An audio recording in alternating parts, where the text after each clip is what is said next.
কি কাৰণত আহিছে আজি আপোনালোকে? আজি অসম ৰাজ্যিক জমিয়ত উলামাৰ সভাপতি হজৰত মৌলানা মুস্তাক আনফৰ সাহাবৰ নিৰ্দেশ ক্ৰমে মই সাউথ সলমাৰা মানকেশ্বৰ হাজিৰহাট জিপি টাকিমাৰী গ্ৰামত মানে ইয়াত যিটো প্লেটফৰ্ম আছে ইয়াত আহিছোঁ। অহাৰ পিছত আমি চালোঁ আমাৰ যিবিলাক মানুহ ইয়াত দূৰ অৱস্থাত আছে, খুব মানে মৰমে লাগিছে এই মানুহবিলাকৰ কাৰণে। গতিকে আমি জমিয়তৰ পৰা কিছুমান মানে মাল এখেতক মানে সাহায্য কৰাৰ কাৰণে আহিছোঁ।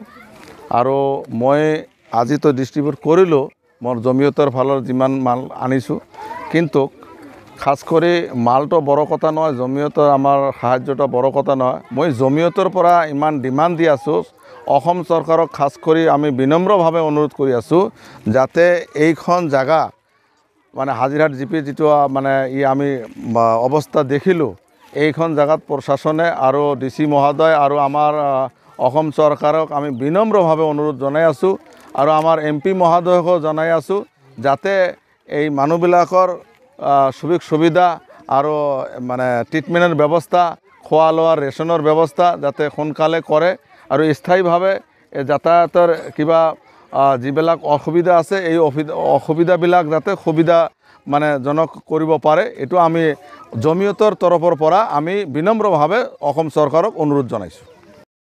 বানপানীৰ অহাৰ পিছত মানুহৰ বহুত দুৰৱস্থা হৈছে আৰু জিঞ্জিৰামৰ যিটো মানে কালৰূপ ধাৰণ কৰিছে, জিঞ্জিৰামৰ কবলত এতিয়ালৈকে বহুত ঘৰ গৈছে।